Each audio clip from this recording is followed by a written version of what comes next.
الحمد لله رب العالمين والعاقبة للمتقين والصلاة والسلام على سيد الأنبياء والمرسلين خاتم النبيين محمد وعلى آله وصحبه أجمعين اما بعد.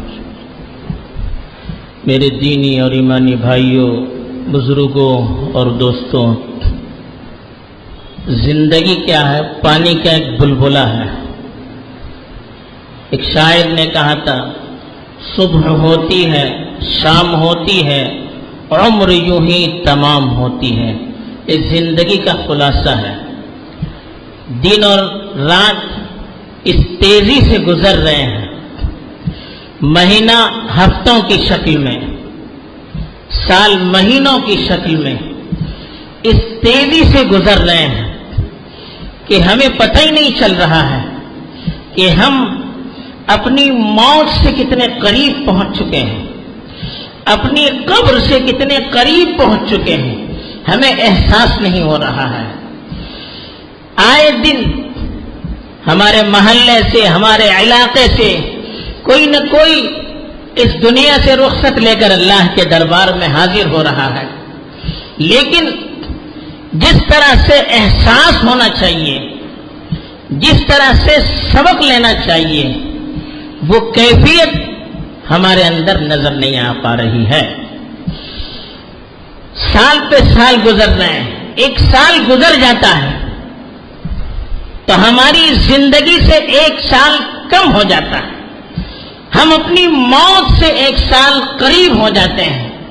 لیکن افسوس یہ ہوتا ہے کہ سال کے گزرنے پر بجائے اس کے کہ ہم اپنی زندگی کا جائزہ لیں، اپنے حالات کا جائزہ لیں، اپنے اعمال کا جائزہ لیں، اپنی ترقی کی فکر کریں، ہم سال کی رخصتی پر، نئے سال کے آغاز پر خوشیاں منانا شروع کر دیتے ہیں، ایک دوسرے کو مبارکبادیاں تقسیم کرنا شروع کر دیتے ہیں اور آپس میں ایک دوسرے سے خوشیوں کو بانٹنا شروع کر دیتے ہیں کہ نیا سال آ رہا ہے، نیا سال آ رہا ہے. یہ کہاں کی بیوقوفی ہے؟ آدمی موت سے قریب ہو رہا ہے، اس کو خوشخبریاں بانٹنا چاہیے، مبارکبادیاں تقسیم کرنی چاہیے، یا اپنی مغفرت کے لیے کوششیں کرنی چاہیے، اپنی اصلاح کے لیے فکر کرنی چاہیے. ایک مسلمان کو اسلامی نقطۂ نظر سے سوچنا چاہیے. ہمیں کسی سے کچھ لینے کی ضرورت نہیں ہے. ہمارا دین ہم کو ہر طرح سے خود کفیل کر دیتا ہے.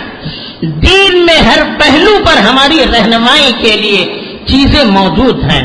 ہمیں دوسروں سے کوئی چیز مانگنے کی، عاریت میں لینے کی، یا ان سے مرغوب ہو کر، ان سے متاثر ہو کر کسی چیز کو اختیار کرنے کی ضرورت نہیں ہے. ہمارے لیے خوشیاں منانے کے لیے اللہ کے رسول صلی اللہ علیہ وسلم نے 2 دن مقرر کیے، دو عیدیں مقرر کی ہیں کہ اس میں آپ شکر ادا کیجئے، اس میں آپ خوشیاں منائیے. لیکن باقی جو چیزیں جس میں غیر تفریح کرتے ہیں، جس میں غیر خوشیاں مناتے ہیں، جس میں غیر ایک دوسرے کو مبارکبادیاں دیتے ہیں، اس کی ہمیں اسلام نے اجازت نہیں دی ہے. یہ تو غیروں کے طور اور طریقے کو اختیار کرنا ہے. دوسروں سے مانگتا کون ہے؟ جس کے پاس کچھ ہوتا نہیں ہے، جو کھانے کے لیے دانے کا محتاج ہوتا ہے، خرچے کے لیے پیسے کا محتاج ہوتا ہے، وہ دوسروں کے سامنے ہاتھ پھیلاتا ہے. جس کے پاس اپنے کپڑے پہننے کے لیے نہیں ہوتے ہیں، وہ دوسروں سے کپڑے مانگتا ہے. جس کے پاس پہلے سے اللہ کی دی ہوئی ساری چیزیں موجود ہوں، وہ دوسروں سے مانگتا نہیں ہے. ہم مسلمان اسلام نے تو ہمیں ہر چیز اپنی تہذیبی اور ترقی کے اعتبار سے ہر چیز بتائی ہے. پھر ہمیں دوسروں سے لینے کی کیا ضرورت ہے؟ اگر ہم دوسروں سے لیتے ہیں، دوسروں کی دیکھا دیکھی، ان کے طور طریقوں کو اختیار کرتے ہیں، تو مطلب یہ ہے کہ ہمیں یا تو اپنے دین کے سلسلے میں پوری طرح معلومات نہیں ہے، اپنے دین پر ہماری گہری نظر نہیں ہے، یا ہم دوسروں سے متاثر ہیں. ان دو میں سے ایک بات ہونی ضروری ہے. تو اس لیے اب سال گزر گئے. اب ایک مسلمان کو کس نقطۂ نظر سے دیکھنا چاہیے؟ دیکھیے اللہ تعالیٰ نے خود قرآن مجید میں کہا یقلب اللہ اللیل والنہار ان فی ذلک لعبرۃ لأولی الابصار، کہ اللہ تعالیٰ دن و رات کو بدلتے رہتے ہیں، اس میں عقل مندوں کے لیے، غور کرنے والوں کے لیے نشانیاں ہیں۔ یعنی دن و رات کے اندر جو تبدیلیاں آتی ہیں، دن ہمیشہ رہتا نہیں ہے، رات ہمیشہ رہتی نہیں ہے، ایک دن آیا صبح سے شام تک، اس کے بعد وہ چلا جاتا ہے۔ نہ کوئی سورج کی تابناکی ہمیشہ رہتی ہے، نہ دل کی روشنی ہمیشہ رہتی ہے، نہ رات کی تاریکی ہمیشہ رہتی ہے، ہر چیز کو جانا ہے۔ بہت ساری نشانیاں ہیں، لیکن اس وقت یہ نشانی سب سے بڑی ہے کہ دن و رات کی تبدیلی سے ہمیں اپنی زندگی کی تبدیلی کا جائزہ لینا چاہیے۔ جیسے دن اپنی ساری ترقیوں کے باوجود دن کی روشنی کمزور ہو جاتی ہے، انسان چاہے کتنا جوان ہو جائے، کتنا طاقتور ہو جائے، ایک نہ ایک دن ایسا آئے گا کہ اس کے بدن کی طاقت ختم ہو جائے گی۔ کتنا مالدار ہو، ایک دن ایسا آئے گا ہاتھ خالی رہ جائے گا۔ یہ غور کرنے کی ہمیں اللہ تعالیٰ دعوت دیتے ہیں کہ دنوں رات کی روشنی پر آپ غور کیجئے، اس کی تبدیلی پر غور کیجئے۔ یہ اللہ کا نظام ہے۔ کوئی بڑی سے بڑی حکومت، ظالم جابر حکومت ہو، وہ بھی ہمیشہ رہنے والی نہیں ہے۔ جیسے دن کے بعد رات کا آنا ضروری، رات کے بعد دن کا آنا ضروری، ظلم کے بعد عدل کا آنا ضروری ہے، ظلم کے بعد انصاف کا آنا ضروری ہے، ظالموں کے بعد نیک لوگوں کا آنا ضروری ہے۔ یہ خدا کا قانون ہے، یہ تاریخ کی شہادت ہے۔ ہمیں یہ غور کرنے کی دعوت دیتے ہیں۔ تو ہمیں ایک سال گزر گیا، پچھلے سال کا ہم ذرا جائزہ بھی لیں۔ پچھلا سال جو گزرا اس کے اندر کون کون سے پہلو تھے جس سے ہماری زندگی پر سخت اثرات بھی مرتب ہوئے۔ پچھلا سال بڑی بیماریوں اور آفتوں کو اپنے ساتھ لے آیا۔ بڑے بڑے علماء اس دنیا سے رخصت ہو گئے، بڑی بڑی مصیبتیں لوگوں پر آئی، اور سب سے بڑھ کر کتنے ایسے قانون جو سخت سے سخت ہیں، ملکی اعتبار سے ہو یا عالمی اعتبار سے ہو، کیسے کیسے قوانین ہم پر مسلط کر دیے گئے، تھوپ دیے گئے، جس سے ہماری دینی اور ملی آزادی کو جکڑ دیا گیا، ہمیں احساس نہیں ہے۔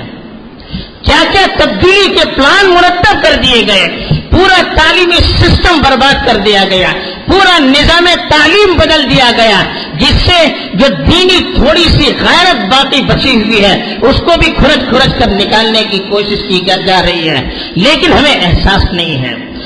کسان کی کھیتوں کو لوٹا جا رہا ہے تو وہ تو راستے پر آ گئے، لیکن ہمارا دین لوٹا جا رہا ہے، ہمیں احساس تک نہ ہو تو کسانوں سے بدتر ہم ہو گئے۔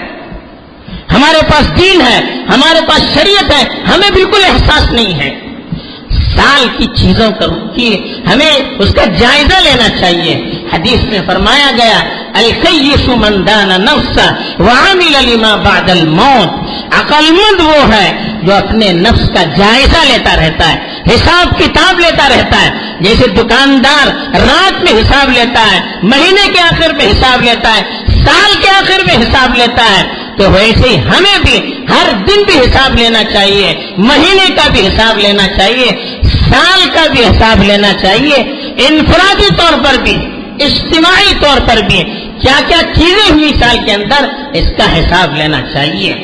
اور دوسری چیز، یہ حالات آتے کیوں ہیں، اس پر بھی ہمیں غور کرنا چاہیے۔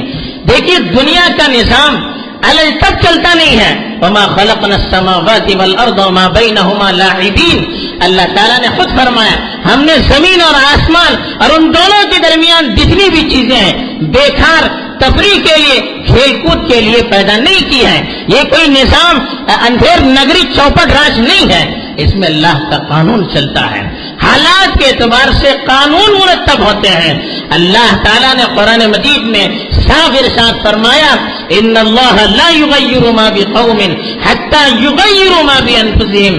خدا اس قوم کی کسی قوم کی حالت کو اس وقت تک بدلتے نہیں ہے جب تک قوم اپنے آپ کو بدلتی نہیں ہے۔ حالات اچھے آنے ہو یا حالات بس سے بدتر ہونے ہوں، دونوں میں ہمارے اعمال اپنا کردار ادا کرتے ہیں۔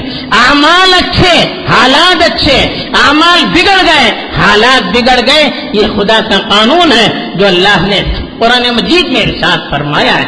اس اعتبار سے اب ہم ذرا جائزہ لیں، ہماری زندگی کے اندر پچھلے سال کیا کیا کمزوریاں آ گئی جس کی وجہ سے معاشی اعتبار سے ہمارا دیوالیہ نکل گیا، سیاسی اعتبار سے ہم دباؤ کے اندر آ گئے، دینی اعتبار سے کمزوری آ گئی، یہاں تک کہ مسجدوں، مدرسوں اور اداروں پر تالے پڑ گئے۔ کیا وجہ تھی؟ کون سا ایسا آخر ہم سے عمل صادر ہو گیا، کون سا ایسا گناہ اجتماعی طور پر ہم سے صادر ہو گیا کہ اللہ تعالیٰ نے ایسے حالات ہم پر مسلط کر دیے؟ یہ جائزہ لینا ہے۔ سال کا آخر گزر گیا، نیا سال آ رہا ہے، اب نئے سال کے ہم اندر داخل ہو چکے ہیں۔ آئندہ سال اگر ہم اچھا بنانا چاہتے ہیں، ہمیں پچھلے سال کے حالات سے سبق لینا ہے۔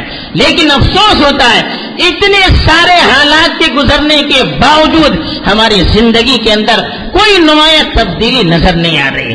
شادیوں کا موسم ہے، کیا اسراف ہو رہا ہے؟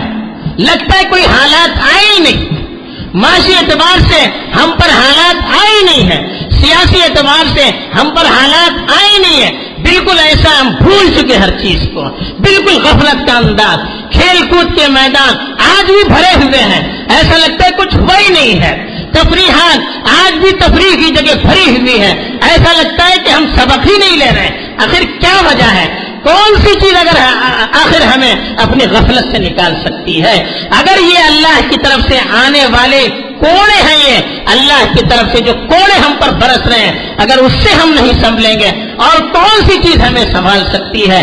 ڈنڈے سے تکلیف اس کو ہوتی ہے جس کے اندر زندگی کی رمق باقی ہوتی ہے، ڈنڈے سے تکلیف اس کو ہوتی ہے جو زندہ ہوتا ہے، جو مردہ ہو جائے ڈنڈا کیا پتھر بھی اس پر ڈال دیا جائے تو کوئی فرق نہیں پڑتا کہ ہم مردہ ہو چکے۔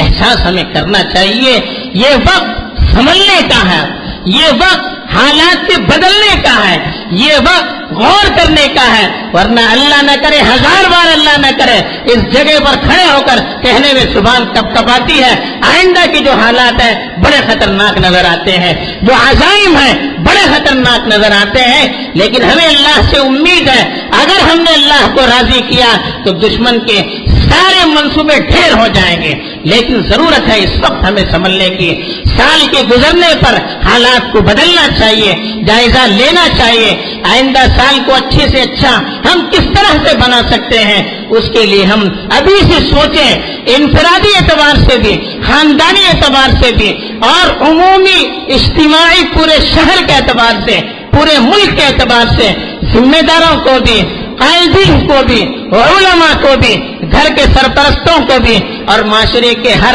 فرد کو اپنے اپنے اعتبار سے اس وقت غور کر کے حالات کا جائزہ لینا چاہیے اور زندگی کی پٹری، زندگی کی گاڑی جو پٹری سے ہٹ رہی ہے اس کو پٹری پر لانا اس وقت کی ضرورت ہے۔ اگر اس وقت میں سنبھالا نہیں آیا تو اللہ حفاظت فرمائے آگے کیا حالات آ سکتے ہیں۔ اللہ تعالیٰ اس اوقات کو غنیمت سمجھ کر ہمیں اپنی اصلاح کرنے کی اور زندگی کے رخ کو تبدیل کر کے صحیح رخ پر اپنی گاڑی کو لگانے کی توفیق دے۔ آمین وآخر دعوانا ان الحمد للہ رب العالمین۔